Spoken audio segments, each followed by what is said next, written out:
Good morning everyone. अब तक हमने जो पिछले लेक्चर में देखा उसमें हमने मोबाइल आईपी और पैकेट डिलीवरी किस तरीके से होती है, यहाँ पर वर्किंग ऑफ मोबाइल आईपी किस तरीके से, mobile IP, working of mobile IP end packet delivery and handover management. These topics will be covered in the last lecture. Now in the today's lecture we will discuss the process of registration in wireless networks of the mobile devices. So now let us discuss it.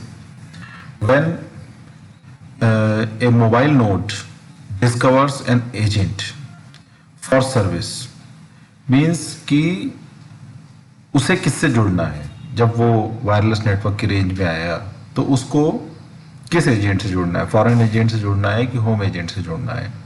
And finds A care of address from it, उससे उसको एक address मिल जाता है जिससे कि वो उस network के अंदर आइडेंटिफाई किया जाएगा। Then the mobile node needs to register itself for the service of receiving and transmitting of IP packets with this new agent, that may be a foreign agent. The mobile node must also deregister with the home agent. The function of home agent now is to encapsulate IP packets and transmit them to the discovered foreign agent through tunneling. Whenever a correspondent node communicates with the mobile node, as shown in the figure, a mobile node at a foreign network after agent discovery of FA, foreign agent, seeking registration for creating a tunnel between home agent and foreign agent.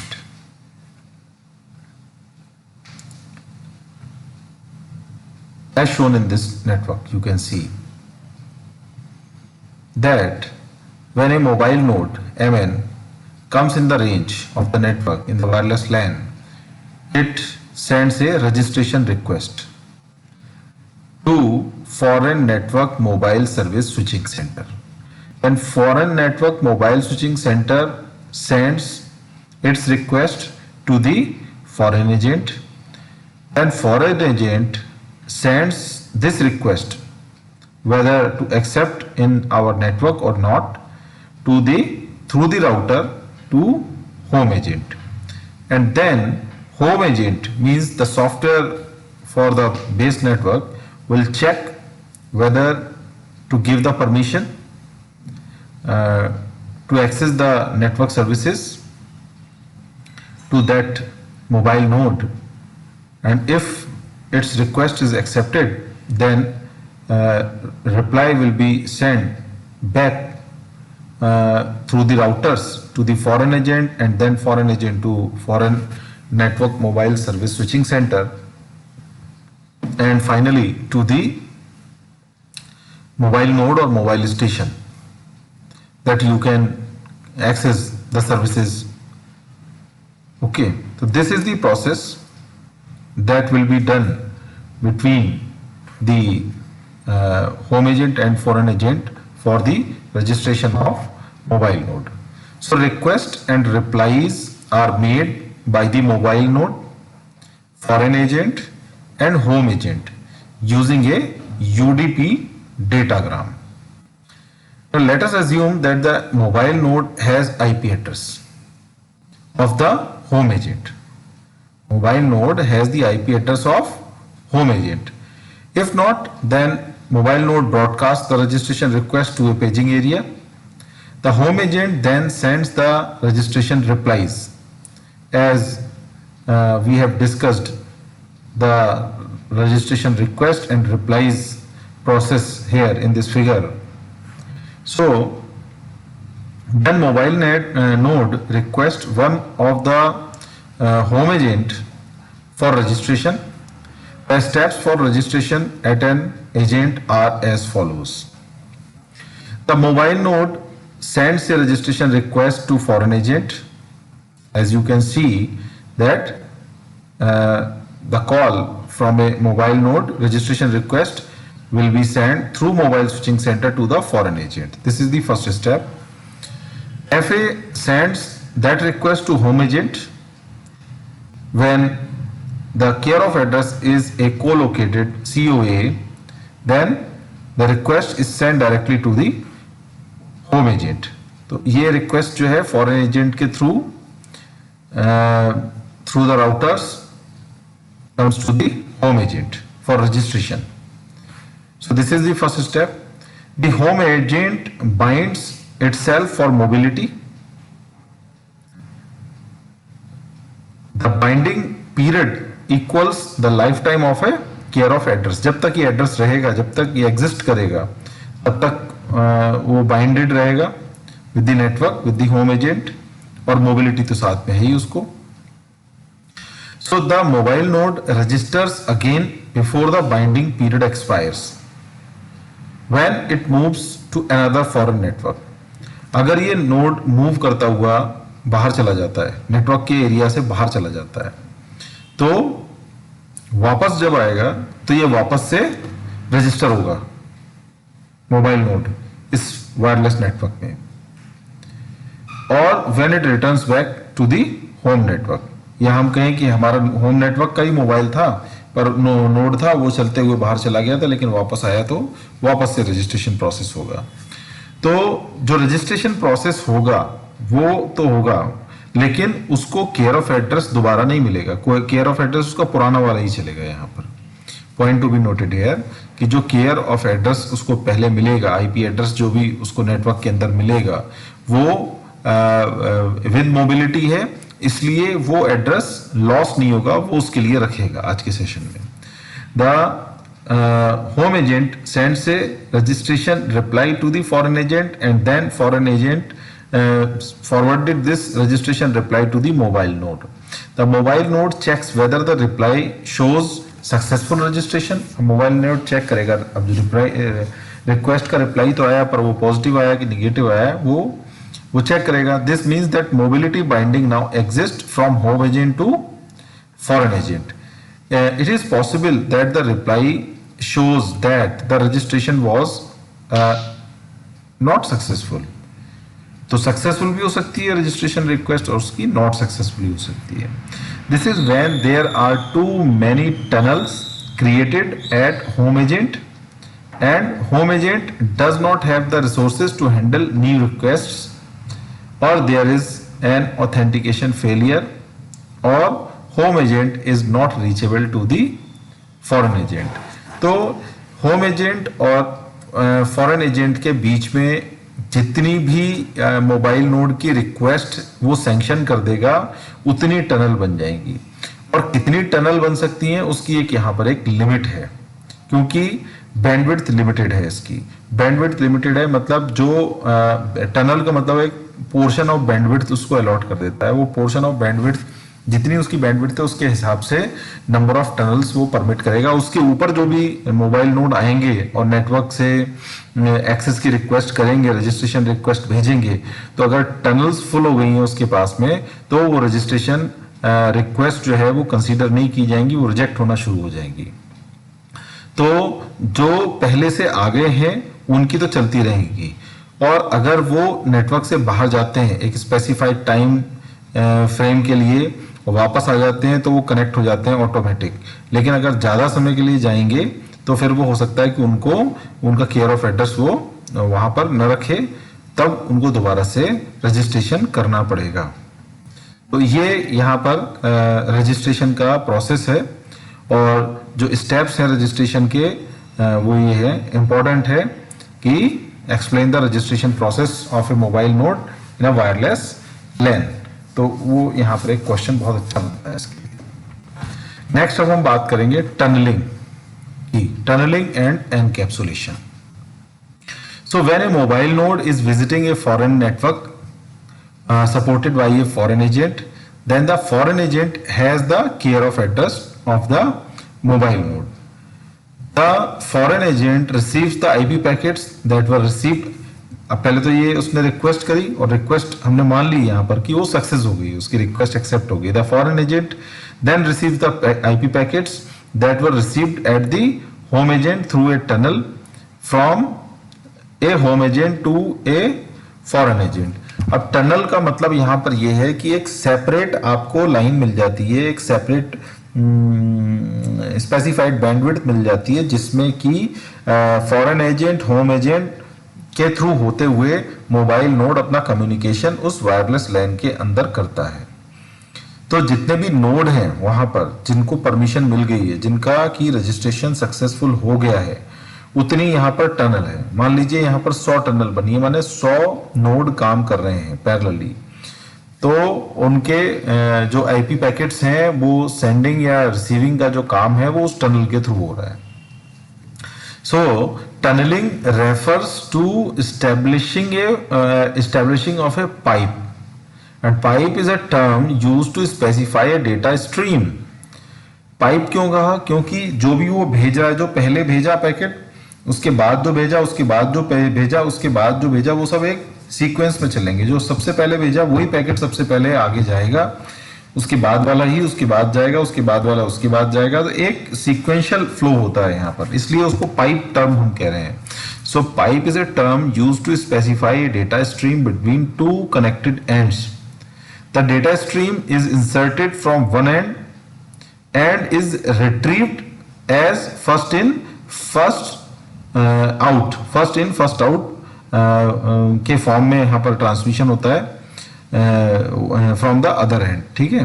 Packets received at the home agent are transmitted through the tunnel. जो भी packet receive करता है home agent पर आते हैं mobile node के through the foreign agent, वो उस टनल के थ्रू आते हैं और वहां पर उनको इकट्ठा करते हैं, और उसके बाद जो भी टोटल कम्युनिकेशन को मिलाकर के, उन पैकेट्स को मिलाकर के बनता है, वो उसका फाइनल कम्युनिकेशन पेज कहलाता है, जो भी आप समझे। तो वहां पर क्या हो रहा है, एक तरीके से वो इकट्ठे हो रहे हैं, तो उसको हम कह रहे हैं एनकैप्सुलेशन हो रहा है। तो ये दो टर्म है, एक तो टनलिंग वो टनल वो जरिया है, वो पाइप है जिसके थ्रू पैकेट्स आ रहे हैं, और फिर होम एजेंट पर उनकी क्या हो रही है, एनकैप्सुलेशन हो रहा है। ऐसे ही जब होम एजेंट की तरफ से कुछ जाएगा उस पर्टिकुलर मोबाइल नोड के लिए, तो home agent through router to foreign agent towards the mobile node, तब एनकैप्सुलेशन उधर होगा। तो दोनों तरफ एनकैप्सुलेशन होता है, एक बार मोबाइल नोड पर भी होता है रिसीविंग जब हो रही होती है, और जब ट्रांसमिशन हो रहा होता है होम एजेंट पर होता है। तो ये दोनों टर्म का मीनिंग यहाँ पर जो है हमने ये डिस्कस कर लिया। यहां पर आप देखें कि मोबाइल नोड है, ये फॉरेन एजेंट के जरिए उसने होम एजेंट पे भेजा, फिर होम एजेंट के जरिए जो है कहां चला गया, मोबाइल नोड पे चला गया। ठीक है, तो ये चीज है। इसके अलावा अगर हम बात कहें यहां पर, तो यहां पर तीन तरीके के, एक तो है additional IP header of N IP packet. IP packets जो होंगे उस पे एक एडिशनल आईपी हेडर लगा रहता है। कैसे कि ये आईपी डेटा हो गया, ये आईपी पैकेट का हेडर हो गया, और न्यू आईपी हेडर हो गया। ये तीनों में है, तीन तरीके के हैं यहाँ पर, additional IP header of N IP packet, minimal header with IP packet, and generic IP header with IP packet. तो तीन तरीके का यहाँ पर जो पैकेट्स होते हैं जो इस टनल से होकर के गुजरेंगे और ट्रांसमिशन में यूज होंगे, वो तीन तरीके के हो सकते हैं, वो यहाँ इस फिगर में दिखाया गया है। ठीक है। So above figure shows that tunnels T1J and TKK। Figure A, ये वाला फिगर है, मैं आपको दिखाऊं, फिगर ए।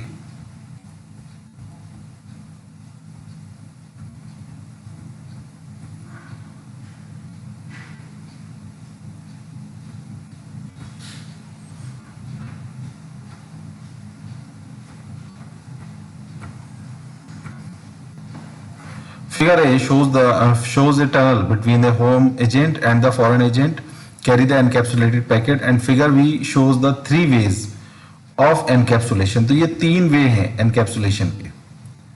फिगर ए ये वाला है और फिगर बी ये वाला है। तो फिगर ए क्या बता रहा है?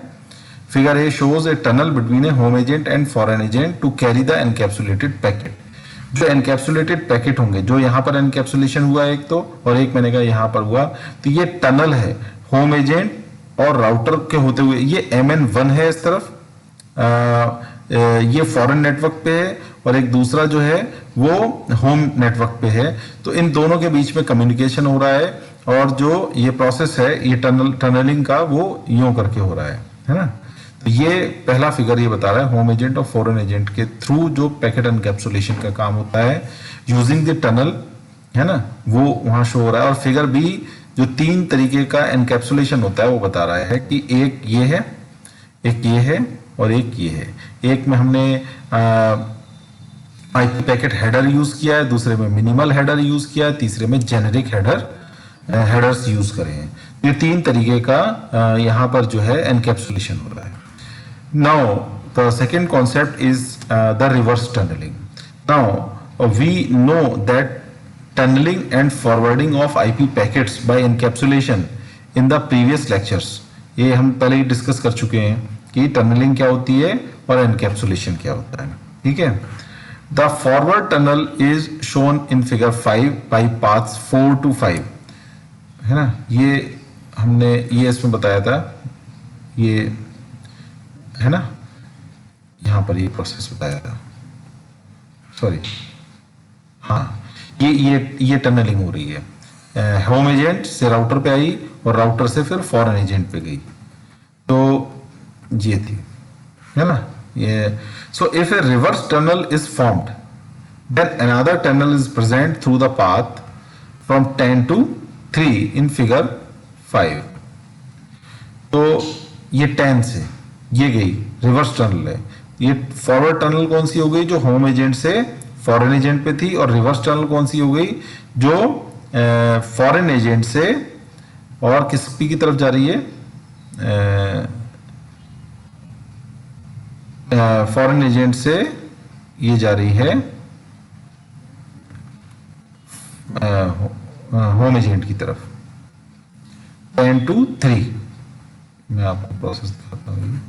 तो ये फॉरेन एजेंट से निकली, रिवर्स टनल चल रही है, उल्टा काम जा रहा है, और ये राउटर्स के थ्रू होते हुए ये यहां गया और फिर फॉरेन एजेंट पे गया, और फॉरेन एजेंट के जरिए जो कुछ भी था वो फिर केयत फॉरेन एजेंट की तरफ से होता हुआ फिर वापस होम एजेंट की तरफ गया। तो इसको बोलते हैं रिवर्स टनल। और फॉरवर्ड टनल जो होती है वो home agent to foreign agent की तरफ जा रही है। जो बेस नेटवर्क है उससे फॉरेन एजेंट्स की तरफ जाती है, यानी कि वहां से होकर वो किधर चला जाएगा? नोड की तरफ को चला जाएगा पैकेट।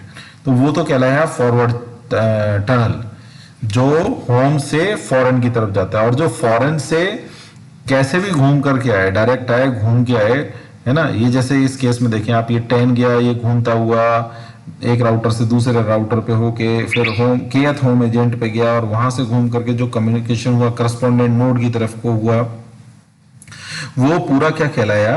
ये रिवर्स टनल कहलाया, है ना। तो ये फॉरवर्ड चैनल हो गया। फॉरवर्ड टनल कौन सी हो गई? Home agent to foreign agent, और थ्रू ये किधर गई? मोबाइल नोड की तरफ। और जो रिवर्स आई वो आया 10 फॉरेन एजेंट से राउटर्स के थ्रू होते हुए होम एजेंट, और फिर फॉरेन एजेंट के होते हुए करस्पॉन्डेंट नोड पर जो आया। यहां पर इस प्रोसेस में हमने क्या देखा था? पहले हम इसको डिस्कस कर लेते हैं। करस्पॉन्डेंट नोड है, ये कम्युनिकेशन कर रहा है, तो इससे चला, फिर वो फॉरेन एजेंट पे गया, फॉरेन एजेंट पे जाकर के अपने फॉरेन एजेंट पे गया, फॉरेन एजेंट से होते हुए 2 3 ये तो गया किस पे? होम एजेंट पे। होम एजेंट से फिर वो कम्युनिकेशन होता हुआ मैंने इस नोड को इस नोड से बात करनी थी, MNK को MN1 से बात करनी थी, उसका पूरा प्रोसेस है ये। यहां से चला राउटर पे गया, राउटर से होम एजेंट पे गया, तो इसने इसको परमिशन दी कि हाँ आप मेरे थ्रू कम्युनिकेशन कर सकते हो। फिर यहां से ये पैकेट होता हुआ फॉरेन एजेंट के जरिए फॉरवर्ड टनल यूज कर रहा है, ये इस केस में टनलिंग यूज करी इसने, और ये कम्युनिकेशन यहां तक गया। अब इस नोड से MN1 जो फॉरेन एजेंट J से कनेक्टेड है, इससे जो रिप्लाई आया वो रिवर्स टनल का यूज कर रहा है। ये यहां से रिवर्स टनल शुरू होगी फॉरेन एजेंट से, ये होती हुई ये वापस घूम फिर के किस पे आ गई, करस्पॉन्डेंट नोड पे आ गई। तो ये रिवर्स टनल का यूज कर रही है ना। सो ये मैंने आपको पूरा प्रोसेस बता दिया। The advantage of reverse tunnel यानी कि tunnelling from foreign agent to home agent. और जो टनलिंग हुई थी पहले, जनरल टनलिंग जो टर्म है वो फॉरवर्ड टनल की अगर हम बात करें, ये रिवर्स टनल है तो वो फॉरवर्ड टनल है, वो है home agent to foreign agent, और रिवर्स टनल है foreign agent to home agent. It is a multicasting by using the bidirectional tunnelling method, यानी कि ये जो टनल बनी है इसका हमने दोनों तरफ से पैकेट्स को भेजने करने के लिए यूज किया है। So another advantage of reverse tunnelling is becomes when a firewall is employed। अगर एक फायरवॉल वहां पर लगा रखी है बीच में होम एजेंट वाले नेटवर्क पे, तो भी ये जो बन गई है एक रास्ता बन गया, उसी रास्ते का दोनों तरफ के कम्युनिकेशन के लिए यूज कर लेना, ये किसका एडवांटेज है, किसका, रिवर्स टनलिंग का। तो आज के लेक्चर में हम यहीं पे ब्रेक करेंगे। दो चीजें आज हमने बात करी, एक तो process of registration in a wireless LAN, और role of foreign agent and home agent, and how the after registration how the communication takes place in the wireless LAN, ये हमने यहाँ बात करी। और उसके बाद हमने टनलिंग और एनकैप्सुलेशन पे बात करी, and then in the last we have discuss the reverse tunnelling and the application of reverse tunnelling. Okay, thank you.